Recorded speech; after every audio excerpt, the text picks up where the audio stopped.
What's up everyone, it's Untitled here, and today I'm going to be talking about a problem that I believe exists in the EDC world, and that is the issue of necessary accessories. And I will admit this video is more targeted to the newer audience. Not that I'm kind of teaching the newer audience, it's basically just me saying that I feel your pain, and for the people who've been in the knife world for 10, 15 plus years, they probably haven't thought about this in a long time. So I've divided these necessary accessories up into 3 parts.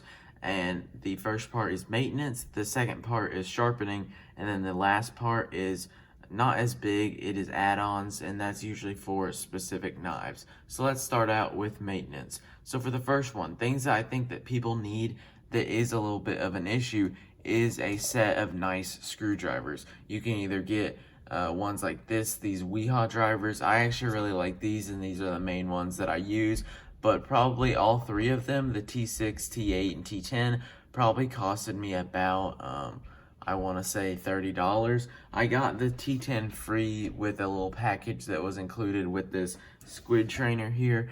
But basically what I'm trying to say is you need a nice set of screwdrivers, and it's one of those things that a lot of the screwdriver sets out there that are nice and have hardened tips aren't cheap. They're usually $20 to $30. One that is $20 to $30 is this Weehaw stubby bit driver, and then it's magnetic, and I have a bit selector for it. And I don't like this one as much as these other screws. This is good because it gives you a lot of torque if there's a screw that's Loctited, but just doing your everyday screw, it's kind of hard to control and a little bit unwieldy. But yeah, that's it for screws. And one other thing that's frustrating is that sometimes knives have free spinning pivots, or maybe you just need 2 drivers on each side of one standoff in order to get both screws out of a knife. And so what that causes you to do is you might have to get another set of bits. So I have this set, I have this little work sharp tool that also comes with some bits on it, and you get more and more over time. But it's one of those things where maybe you've only bought 1 or 2 budget knives. You don't want to drop all this money on accessories for those knives when you could be buying more knives, and that's really my main point in this video. But for the next category in this category of maintenance, I'm going to talk about Loctite. Loctite is one of those things that's necessary, and a lot of people have it laying around their house, but a lot of people don't have the Loctite stick, especially in blue, laying around their house. I would suggest this. It's easy. You just dip a screw into that and then screw it in and let it dry, and you don't have to mess with the liquid and all that. I think it's pretty simple, and they both work fine. It's really whatever. You should probably get a one like the blue or the purple. I would suggest the blue because that works fine for me. But Loctite's one of those things that it's cheap, but you don't want to go out and buy it and maybe have to pay shipping for it if you don't want to go out to your local hardware store. They probably sell Loctite at Walmart. I'm not entirely sure about that. But the next thing that is involved with maintenance is some sort of cleaning supplies. Now this is where you can get by cheap. I mean, if you're taking apart your knife to clean it, you could honestly just run it under your sink. If the steel won't rust very fast on you, you could just use a paper towel or a rag with some dish soap on it, or you don't even need that. You could just get by with the paper towel. It's just not going to be as squeaky clean as if you use rubbing alcohol or Windex or just some kind of dedicated knife cleaner. And so yeah, it's just one of those things that you don't want to have to go out and buy. So I would suggest, if you are very frugal and cheap and don't want to spend the money, just use like a paper towel or a cloth or something. But a lot of times people have some rubbing alcohol just laying around the house, so that works too. So one part that might be a little bit controversial about this video is about KPL, and this is a little bit frustrating. Now KPL, I'm not going to say that they're not worth the price tag that they're at. They're about $30, and don't get me wrong, these things will last you a lifetime. I don't use all that much KPL on my knives, but I've had this, I want to say for like 7 or 8 months, and I can barely even see any loss of oil in there, and I cannot see anything at all, and I've had this for a little bit less. But both of these as a package, I believe, are running close to that $30 mark, and you're really not going to tell that much of a difference. A lot of people will suggest to put that on knives with phosphor bronze washers, but my thoughts on that is I have done that before and it works fine. But the regular KPL, I guess just since it has a lower viscosity, it will run out on me pretty quick within a couple of opens. Not like 2 or 3, more like 30 or 40. But still, it is a little bit frustrating, and I feel like once you put KPL on, you have to keep putting more and more on in order to keep the knife as squeaky clean and smooth as you want it to be. A lot of people suggest getting nano oil. I've never tried that myself. I just stick with what I have. And so if you like that, let us know in the comment section. I've never used it myself.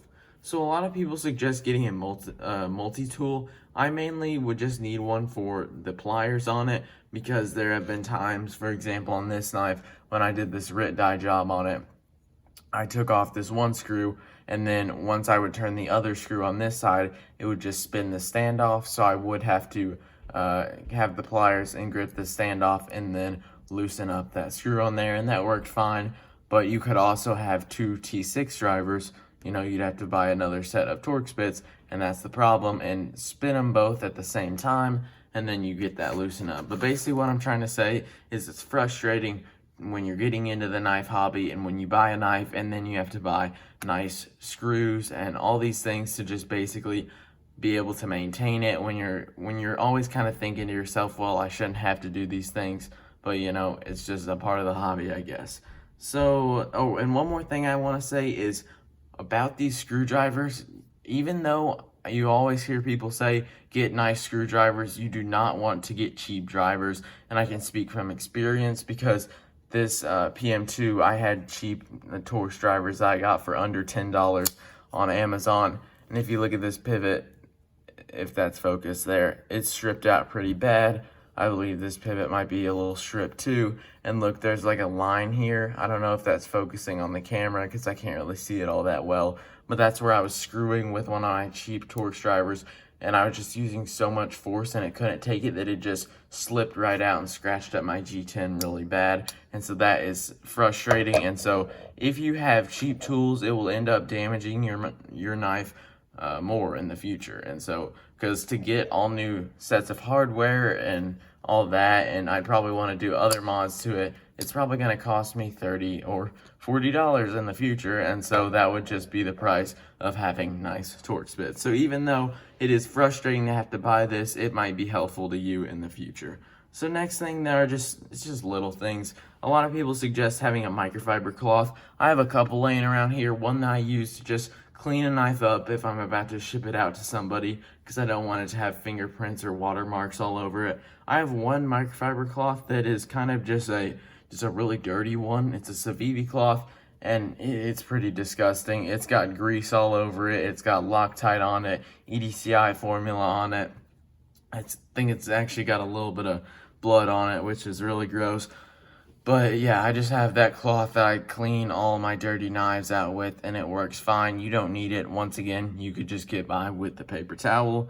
And a bunch of people suggest getting a rubber mat, like to put under you, is kind of like a disassembly tray, and that would work fine. The reason I don't have one is because I haven't wanted to buy one, just because, not that I can't afford it, because I'm buying knives that are 10 times the price of what a rubber mat would be.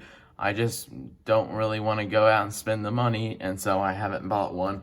And it would be helpful because sometimes I have drop screws. Luckily, this table is big, so they haven't gone flying across the room and gone forever. So they're usually just sitting somewhere on that table, on this table. I just have to take the time and look for them, and that is a little bit frustrating.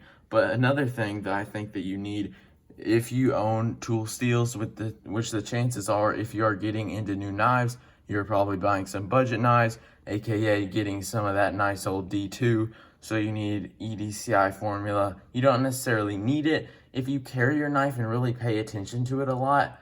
And be sure and wipe it off. Anytime you see rust speckles, maybe wipe it off with some rubbing alcohol or something like that, and that would work. But I live in I don't necessarily live in that humid of an area. I live in Kentucky, and so sometimes in the summer it's really humid, but it's not really that bad. But especially down in my basement where I record these videos, it is kind of damp down here, and so there are some of my D2 knives that are just budget knives, so I don't carry them that much. They just sit down here and they build up rust. Let me see if I have an example here. I don't know if it'll show up, but I think that this CGRB Rampart might have some rust on it. I'm not entirely sure though. But basically what I'm trying to say is if you have steels that are prone to rust, you will want to get some form of rust prevention. whether that's the EDCI formula, you could keep a coat of oil on it. Now, when I say a coat of oil, to be totally honest, I don't know what oil that is. Everyone has their different style and what oil they like to use. So if you have one that just works perfect for you, comment that down below. I'd love to hear what it is, but I just stick to that EDCI formula. And the reason I'm suggesting oil is because that stuff is kind of out of stock a lot. The EDCI formula, that's what I'm talking about. And it's one of those things that is just a little bit harder to find right now. And so if you can't find it, I mean, you're out of luck, and I feel bad for you. So hopefully they get those restocked soon. So I have there were 3 main things that I listed for this maintenance, and the things that I think that you necessarily really need. You can get by with just nice screwdrivers. If you have a free spinning pivot, you're gonna need 2 sets of nice screwdrivers, and you're gonna need some Loctite, and you're gonna need a rust prevention substance if you have a tool steel or a steel that is prone to rust. And yeah, so that's the things that you need. I don't know if I just said Loctite there, but you'll probably need that too, because sometimes you have a budget knife like this that you'll flip open a couple times, like maybe 50 times, and then the pivot will start backing out, and then it will become off center for you, which is a little bit frustrating. And you could just keep tightening that down with your Torx bit, but Loctite will fix that pretty much permanently. And so let me get on to my next, oh wait, no, I want to say one more thing. I looked on wayofknife.com, an EDC gear house. They're really big into mods, or they do a lot of mod services. They're big on Instagram, and they have a kit that's about $45. It will be linked in the description. It has, I think, a T5, T6, T8, and T10 bit. It has iFixit drivers. It has some sort of Loctite and some sort of lubricant. They're not probably going to be as nice as your KPLs and your nano oils, but they will probably work for you. So I would suggest checking that out. And if you are a beginner and you're like, all right, maybe this is just a buy once, cry once thing, I'll just spend these $45 and then get away with it. But now I'm going to talk about sharpening, and a lot of people might be like, well, sharpening, how is that really a necessary accessory? Because you don't have to sharpen your knives, and that is true. But there's something about sharpening your knives, and it's something that you would like to do. I mean, you don't want to have to pay to ship it off to someone who will do it like a sharpening service, but you also don't want to pay to ship it off to a company if they offer a free service, because then it'll take 2 weeks to a month. It'd just be a little bit frustrating to be without your knife for that long period of time, because I know it is a little bit annoying when I have had to send my knives into warranty work and I've been without them for a month or a little bit over that, and it's just a little bit frustrating. And to do that just because my knife is dull, yeah, I'd probably want to invest the money into a sharpener. So there are 2 main ways that you can go in the sharpening route. You can go the freehand route, or you can go the guided route, and I would probably suggest going the freehand route. Now, a lot of people are going to be scared to go freehand, and I understand that, because I mean, it's literally a rock, and you're going to be rubbing your nice knives just on a super rough rock, and it is going to be a little bit intimidating, but I think that it will pay off in the end. And there is something about sharpening your own knife with a freehand system. And once you finally finish your knife, when you actually know how to get a sharp edge and you glide through paper, and you feel really good about it, and there's some sort of self-accomplishment, and it does feel good. And the system I would suggest to get into freehand sharpening is this WorkSharp guided sharpening system. And the reason I say that is because the base variant, I want to say it's $50 to $60, somewhere in there. It comes with a 320 grit stone and a 600 grit stone. And what it does is it comes with angle guides. I don't have them equipped right now because I just use it freehand. But you can put these angle guides on, and you can use this rotating pivot base, and that will help you hold your angle when you get up into the belly of these knives, maybe right here. So that will help you hold your angle when you go like that. And I know that's something that I kind of still struggle with sharpening. So I think that can be a very helpful tool for you guys. And what I do right now is I lock it out like this, and I just treat it like a complete freehand system, and it works fine for me. And I've actually moved on a little bit from it. I still use it a lot if I was gonna reprofile a knife or it needed a full sharpening, but I got this Spyderco medium stone. I'm not gonna suggest this because it is $50, but this will last you a lifetime. And man, I've really been enjoying using this, and it's gonna be a stone that I'm gonna basically sharpen almost all of my knives that I want to have a nice edge for EDC. It's just kind of that perfect grit, kind of that 1000 to 1200 grit, and so it'll be good for just basic things like cutting tape and cardboard, but it will also be able to apply very well into kind of hard use things and still have a little bit of that bite to the edge. But I'm going to stop talking about that. If you want to go the guided route, there are definite options for you. A lot of people are going to suggest the Lansky System. It's basically like a cheap KME, and that is good. I've never tried any of these systems like the KME, Wicked Edge, TS Prof, is that the name? I haven't tried any of these, but one thing that frustrates me about these sharpening systems, not just the guided ones, or a lot of freehand ones do it too, like the Spyderco Sharp Maker. This one even has an extra package to it. But one thing that frustrates me is having to buy something and then people basically just telling you, oh, in order to get the full potential of your product, you got to spend $20, $30 more on it, and that is just very frustrating for me. For example, the Spyderco Sharp Maker, my first sharpening system, it's a fine system and it works fine if you know how to use it, but the issues with it, or one thing that made me upset, is when I first got it, I was like, all right, I bought this system, I'm really excited, I'm gonna go watch a YouTube tutorial on it. And a lot of the tutorials that I watched were people who are just like, oh yeah, trust me guys, get the ultra fine stones and your knives will be so much sharper. They're only like $30, guys. And the only really knife above $100 that I owned at that time was this PM2, which was probably my first real knife that I owned. I mean, I owned some kind of gas station knives, some SOGs, which are okay, but the PM2 was the first really nice knife that I owned, and so when I had to spend $70 on a sharpening system, that was hard for me. And when people were just like, oh yeah, just another $30, you'll be fine, that was a little bit frustrating because I wanted to put that money towards buying more knives and growing my collection and really being able to handle more things in the future. And so when things like the KME system, when the base version doesn't even come with an actual base to it, and a lot of people who are going to get the KME are going to want to get those insane mirror polish edges with those crazy lapping films and all that stuff.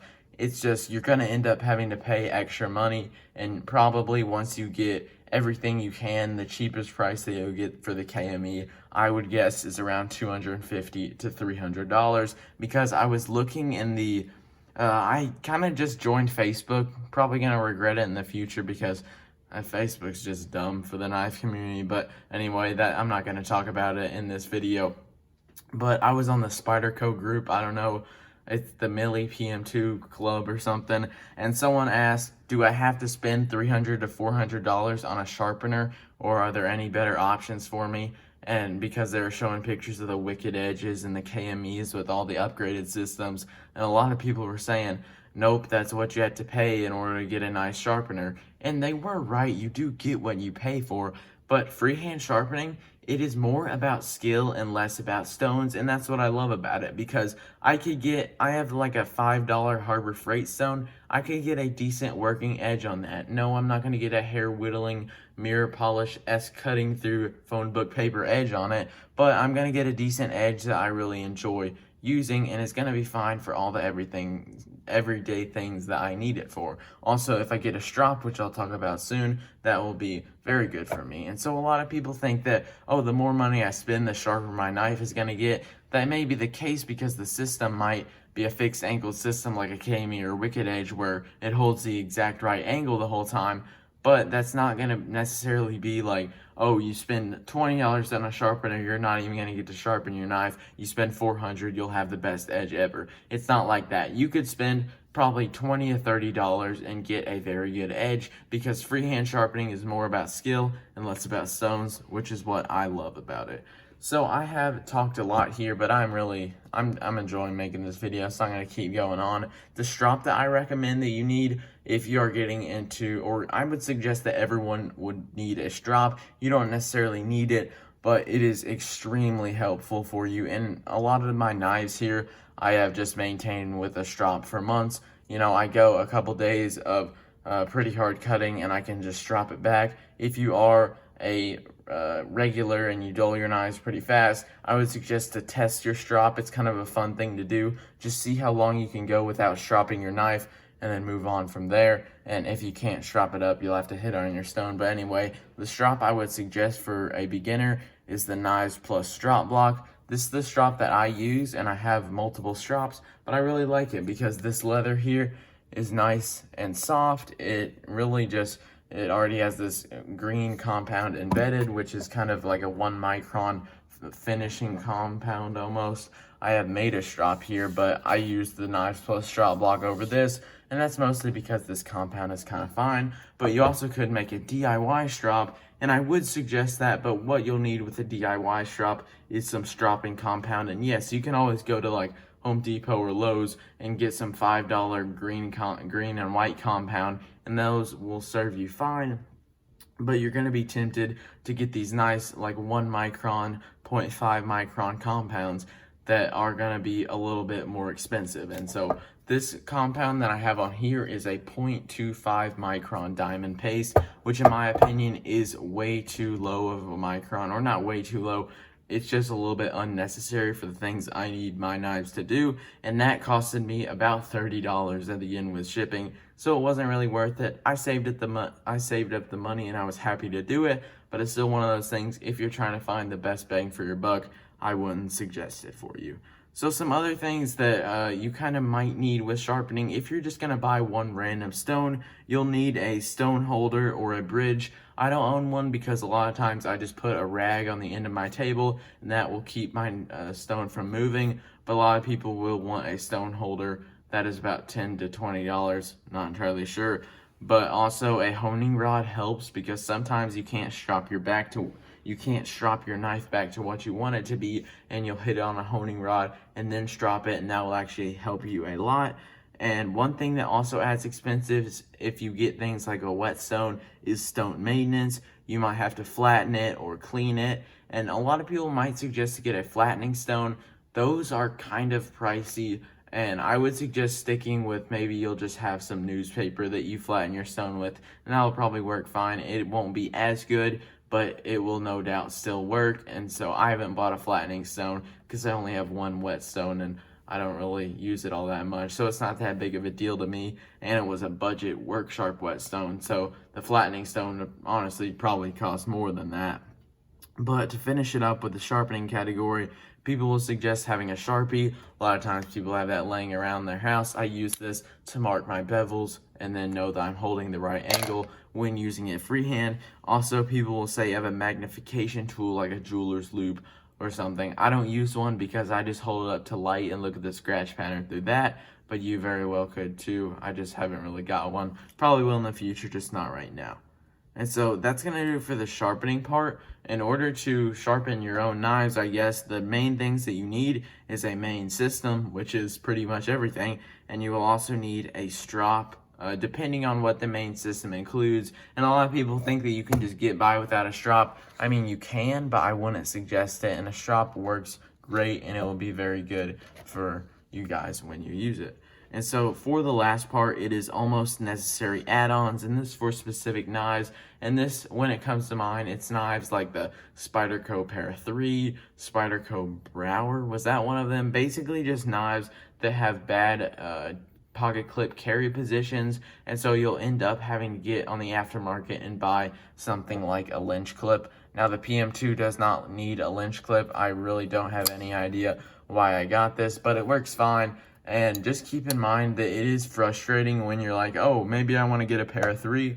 Well, that Para 3 that costs $150, when you want to get an aftermarket clip for it after you get it in hand, that's going to be an extra $20. So $150 Para 3 turns into $170 Para 3, and so on. It's just a little bit frustrating when you have to buy something else, when you feel like the company Spyderco, when they're often active in their own forums, and Sal Glusser is often sees a lot of things on there, and how could they miss that a lot of people don't like their pocket clips, so they switch it out a lot. Now, I don't really care about pocket clips that much, but a lot of times when these pocket clips will take up 75% of the knife, there is no way that that will be good in your hand when holding it, and so you end up having to switch to a smaller clip like this that benefits the ergonomics and the carry, but more what I care about, the ergonomics.